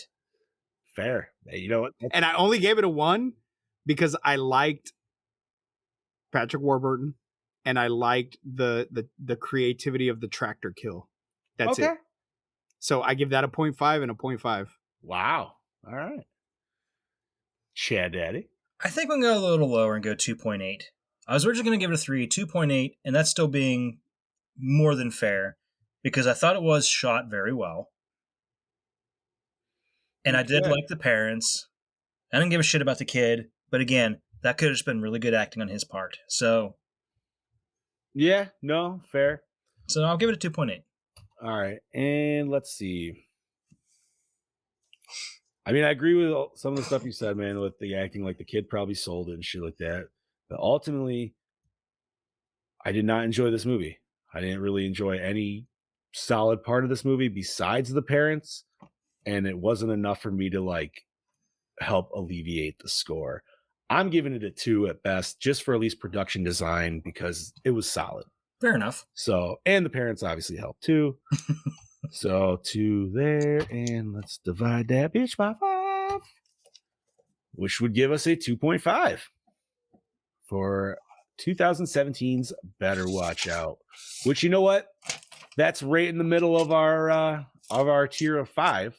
Yeah, and that seems very fitting for how we all feel versus how a few of the other reviews we read earlier feel. So feels very right. Okay, Chad Daddy, what do we cover next week, homie? Okay, so next week, we're doing something that I don't think we've ever done before. We are reviewing a brand spanking new movie.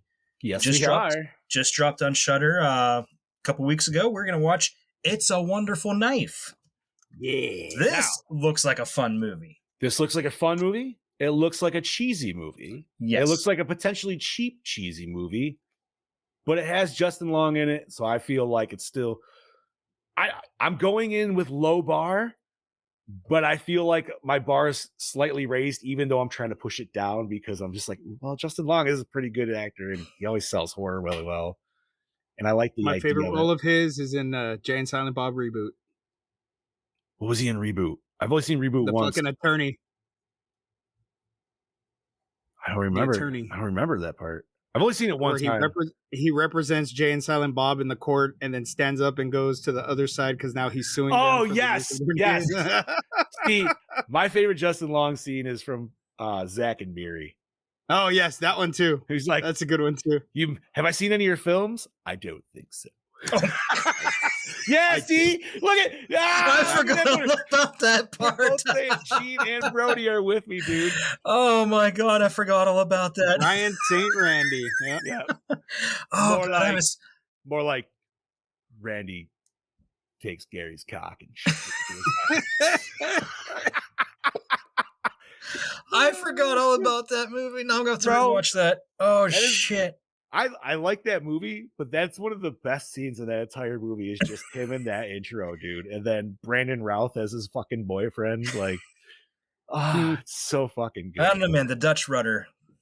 That's when he's explaining it, he's like, all right, and then you grab my shit, dude. And then he's just fucking Jason Mewes standing there naked. What is it? What does he say when what's his name gets shit on after they're doing the anal scene? He's like, I haven't seen it in oh my God, I can't remember. And he's like, well, this is a bunch of this is a sack of shit or something. He's like, dude, really? Or something like that. He's like covered in it or something. You sure you want to do the anal scene? Yeah, I've had diarrhea, but it's great for, or no, what she say? She's constipated, but anal scenes are great.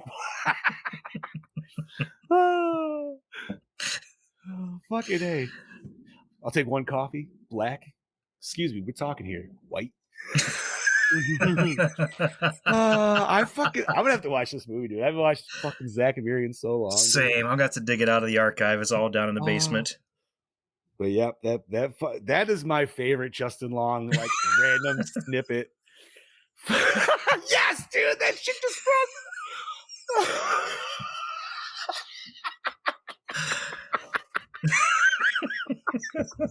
oh, fucking dick, dude. Oh, I have to watch that movie. All right, so. Oh, Gene says it's on Tubi.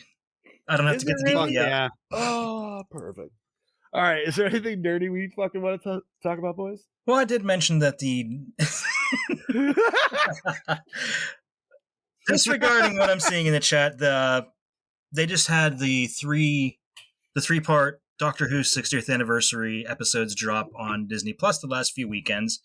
So I don't know if anybody out there is a Doctor Who fan besides me, in the chat or anything. I really enjoyed them. The latest one had Neil Patrick Harris as the bad guy, and he just absolutely shined. No, but so he plays like this character that's basically Neil Patrick Harris. No, think of like the Beyonder. You remember the Beyonder in the comics and the Secret Wars in the Spider-Man cartoon? Kinda. He's like this omnipotent being. Okay. That like affects reality. And like there's a scene where he just shows up and he just does this whole big dance number to spice up your life, and it's fucking awesome. It's so hilarious. That's fucking funny. But he was really great in it, and the way it ended, I don't want to give spoilers out because it just dropped. I saw the ending on TikTok. I don't watch Doctor Who, but I did see that scene on TikTok, and I'm like, oh shit. Interesting. And I do like the new guy they got for the new Doctor too. So yeah. I think it's going to go in some really cool, exciting directions. Yeah, it's something definitely new that they haven't done before. Nice. Yeah. I tried giving Doctor Who a shot. It wasn't particularly my bag, so. Okay, so which ones did you watch? I couldn't even tell you. I remember like there was one that was like something like these are like the most like something that was supposed to be like the scariest episodes or something. I tried watching those. I was like, I don't know, man. I started watching with like the old episodes because there's a Doctor Who channel on the Samsung Plus app, and all they show is fucking Doctor Who, but it's the super fucking old episodes. I swear everything has a Doctor Who channel because Pluto has a Doctor Who channel. Roku, one of their things, their live TV thing has a Doctor Who channel. I mean, baby, it's Mel and the baby at McDonald's. Ooh, is that for me? Yeah, just a snack. Oh, thank you. Oh, did she get you chicky nuggies? She fucking got me chicken nuggets. Hell yeah. Keep her. And that's why. Wait, did you get the new sauces? There's new sauces? No, she just got me ketchup. There's a spicy sweet jelly, and there's one called... Gross. I can't remember the name of it, but it's basically just a Thai sweet chili, and it's pretty good. Ooh, that sounds good. Okay. Sweet. Was there anything else nerdy, boys? If anybody's gonna jump on the Two in the Box, one you day got till 11:59 tonight Yes. to get that shit. We passed. What are we at? 22,000 yeah. right now. I think we're at 22,000 right now. Thanks to Bro, so Adam now we're getting that. Savage's video. Now we're getting that extra fucking Stay Puft patch and shit, dude. The little mini puff. The cog. No. That was extra, but now they're throwing another mini puffed patch too. No shit. Yeah. I thought that was already in one of the tiers. Was it? Maybe Yeah. I got because the cog one they showed on the video, but I thought that was coming with the 15,000 part. No. The cog was at 20. The cog was only if we got to 20 or 18. Because they said there was another potential, but they didn't want to say what it was. Yeah, they didn't say what it was. Yeah. But they haven't announced anything. But the mini Stay Puft one, I want to say was I thought it was either the mini puff one. the second or the third tier. See, I just wish I had the 300 bones to drop on one, but I just don't. I will say, man, watching that Savage video and the fact that they're die cast fucking wheels to give it some style. Yeah. Bro, he gives it that roll. I'm not gonna lie, I had that little kid squeal inside me because I was just like, me too. And then the wife's like, "Are you and Julie gonna be doing that in the basement?" I was like, "Fuck that! Me and my brother-in-law Brian are gonna be doing it in the fucking." Oh, hi Charlie. Oh, the babies. Man. Hi, Charlie. She's right next to you. Oh my God. He's completely oblivious. The baby. So, speaking of Ghostbusters, what else was leaked today and revealed today? Yeah, so the movie Standy coming in, and then with said movie Standy, a couple actual, dare I say, spoilers? Possibly. I did not see anything. Okay, well, Slimer's on it, so that means Slimer's fucking back. Yeah, buddy. We're fucking back in New York. Exactly. So would you expect anything less? And there's a new ghost on there that looks very similar to the ghost in the cartoon episode of RGB called Rock or Ragnarok, I believe it is. Oh. And which also deals with an ice episode. So yeah, never fucking know. Interesting. Could be an old Nordic god trying to bring about the new ice age. We'll see. See, I hope that's the route they go. Bring us something completely new, you know? I mean, I think that's what they set with the new trailer anyways, but I agree. Don't give me the fact that they're trying to go so RGB heavy with this makes me happy because it's don't even mention Gozer. Don't even mention Vigo. We know they exist. We don't need remind of them. You know what? I wouldn't mind one little snippet of Vigo as long as they bring in the slime. Like I said, dude, I just want podcasts to pick up the slime blower and accidentally hose somebody and be like, whoops. if we get any Vigo, I hope it's like in the Ghostbusters video game where he's just a painting in the fire and hall. He just he just talks shit to people in the fire hall. And they're like, don't mind fucking Vigo. But at the same time, they turn into the fettuccine at the end, so they should have the fettuccine, not Vigo. So, but who's to say that painting was the only painting that had Vigo's essence in it? This is true. Well, there's many doors and many windows, right? Fettuccine. That's what we've dubbed it as, dude. It's the fettuccine. The fettuccine. Yeah. So yeah, Slimer's back, new ghost. The Standy looks cool, and my group is definitely already on the hunt to try to get one after the movie is done. And that Standy looks huge too, dude. But that would be awesome for cons. That'd be fucking epic. So, and you know what, man? Ghost Corpse is definitely in the thing because our group actually just got today. Our president showed us, but we got a bunch of promotional posters, full size and mini size, for the new Frozen Empire coming out. Hell yeah. You're so lucky. Well, that's I mean, we don't try to really give them out within our own group. We actually try to use it for what the intended purpose is to give them out to other kids and use them for events and stuff. Because it's always good raffle items for us or just whatever, you know what I mean? So. Speaking of raffle items and posters stuff, I've been trying my damnedest to get to my local AMC to give me their fucking Godzilla -1 poster, and I don't think they're going to budge. No? Can you just buy it? Daddy? I will try. I will talk to the kid and see if he can get it from his work. Hell yeah. That'd be awesome.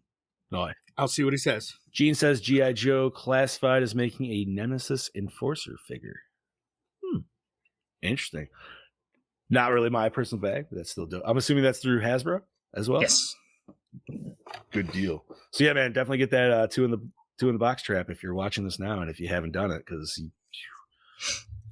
time's a ticking. It's going to be one of those ones, man, where it's if you know you missed it, you're going to be pissed that you did. But sometimes it just happens too. I get it. That being said, was there anything else nerdy? I don't. New Mortal Kombat season starts tomorrow, I think it is, or at least this week. This week, new God of War DLC drops. Really? Dude, did you see the reveal of that? That was so cool. So at the Video Game Awards on fucking Friday, and it's free. They dropped a reveal trailer for God of War Ragnarok DLC that is free, that comes out in a couple of days, and that nobody fucking knew about. That's awesome. That's awesome. I wonder, is it like a full story expansion? Like, what is it supposed to be?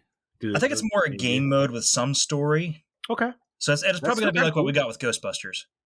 Oh, weird. Nice. I'm guessing, but I could maybe like a waves kind of a thing, like a survival kind of. I think that's what it's going to be. I could see that. They Video Game Awards did announce also there was a trailer for we're getting a new Crazy Taxi. Oh, that was the one I was. New Golden Axe.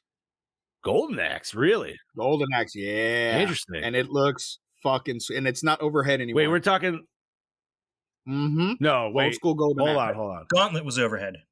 Gauntlet was overhead. Golden Axe. Golden Axe was the one where they. Golden Axe was a side scroller. No, that's Altered Beast. No, that's Altered Beast. Golden Axe was more like D&D, where you. But there was 3 characters though, right? Like there was the Conan dude, the little barbarian, There's a little dwarf, and and then the big barbarian chick, and a new Shinobi, which is still side scroller, and a full new fucking Blade game. Yeah, I did not know about, and am completely excited about. Wait, why? Why? It's because I'm not going to get it. Why? Because it's fucking Bethesda. Oh yeah. Xbox and PC only. Chad Daddy. Chad Daddy. That's all right. I got Spider-Man. I'm getting Wolverine. You guys aren't getting either of those. I mean, I am because I have PC, so whatever. But I'll just get them on. I have all systems, so I'm good. No, it's fucking A, man. No, what else was there dropped too? There was Jurassic Park Survival. Yeah. That game looked fucking cool. And that game was announced all the way back in like 2013 or some bullshit, dude. Like, it's an old fucking game that came out of the roster that nobody thought was going to come back. I love the callbacks to the original Jurassic Park movie where it shows the main character running and hiding in like the kitchen, and she trips over the fucking ladle that they used to distract the raptors. Yep. Oh, it was so cool. My dumb ass will take place the next day, isn't it? Something like that. Yeah. I think it takes place the next day. It must, because it shows the raptors coming out of the walk-in cooler. Well, that she says like I was left on the island, so it must have been like right after that last departure. But man, I'm not gonna lie, even watching that trailer when she's in the kitchen, I'm like, bitch, turn your fucking light off. Turn your goddamn fucking light off. Like, I love you. I know it's not a T-Rex, but man, that Dilophosaurus is still gonna fucking see that shit. But so people wanted a new Dino Crisis. This is the next best thing. Mm-hmm. No, it looks solid. Also this week, I want a new Turok. Fuck yeah, I do, man. I really do. I also this week, if you're a Sea of Thieves fan, they finally implemented after 5 years that game's been out. Safer Seas. So what it is it's all just PvE. It's not PvP. So I love that game, but man, trying to play with my daughter is toxic as fuck, and it's impossible. Like, you're never gonna get anything done. People are just gonna grief the fuck out of you. It's ridiculous. So they entered a new mode. It hampers quite a bit, but you can enjoy it at a much more peaceful, like your own leisurely pace. And sometimes that game, dude, it's just nice to just go out sailing and fucking throw a line out and do some fucking digital fishing, dude. Like, hell yeah, I love doing that in games. Yeah, that was my favorite part of Black Flag was just being in the boat. Yeah, for sure. Hell yeah, Gene. Best weapon in any first-person shooter, hands fucking down, even more than the BFG. Cerebral Bore was fucking dope. Shout out to Turok 2. Speaking of new games, I let the family cave because they've been just like drooling over all the presents around the fucking tree. And they're like, I wish we could just open one. And I'm like, listen, I got one gift for the entire family. If there's going to be one gift you guys want to open, you can open that. And so that was a little Mario package with a bunch of stuff, but I got them all. I got a Mario Wonder. So we started playing that. And nice. it's pretty fun. I got to say, the new Elephant Power is kind of cool. Haven't got to really try out too much, but it's got full online play and shit. So if you guys get that, man, we can actually play that all on the fucking Switch and shit. So I could play it on the Switch OLED. Yeah, you can. So I got a Switch Lite. That's all. I got a Switch Lite and the normal old school Switch, somewhere. So. I don't know where the fuck it is, but I got one. Hey man, it's all good. Was there anything else, boys? Wait, what's today? The 11th? Oh, the 13th. Everybody hop on Ghostbusters because that's when everybody gets the sweet Christmas sweaters coming out. Oh, hell yeah. So let's go. Fuck yeah, dude. Ghostbuster Christmas sweaters. I saw a normal one, a Stay Puft one, a Slimer one. So fucking A, bro. I hope they deck out the firehouse this year in all like Christmas decor because they haven't done that yet. So they'll do it for they've done it for freaking Halloween, but not for this. Yeah, I know. That's what I'm saying. Like, I hope they do it. But yeah, I remember last year we were also disappointed they didn't do it. Well, you know, it was a new game last year too, so I kind of understand. But they still had Halloween decorations last year. Yeah, I know that might have been something. I don't know. Especially in this sense, it made sense this year too with the whole like Sam Hain and all that other stuff. So big. Woohoo. Anything else, boys, or should we good there? No, all right. Good. So remember, next week we're going to watch It's a Wonderful Knife. I highly suggest you watch it as well. We've never seen it. Brand new movie. So you know, hopefully you all enjoy it as much. We'll see if we do. And join us again next week and we'll fucking all discuss. Yeah, buddy. Scuba, you want to start us off on? Ladies and gentlemen, as always, I'm your host with the Ghost, the Prince of the Paranormal, the Duke of the Dead, the Dean of the Deceased, the Ghost Daddy himself, Lord Scuba Cabra, saying we'll see you next Monday, baby. Mm-hmm. This is your Dark Lord of Knowledge, your Chad Daddy, way down yonder in the Chattahoochee, saying join us next week for It's a Wonderful Knife. Or, as my friend Shanice would say, that's fucking knife. And I'm your Fluff Master Supreme, Big Johnny D, saying thank you once again, Gorehounds, for joining us. No, Joe, is it in the back? No, it's right next to me. Here it is. But yeah, join us next week for It's a Wonderful Knife. Put on your Christmas sweaters, get the hot cocoa ready, and we'll see you next Monday. Other than that, thank you for joining us, and stay fresh cheese bags. Penis.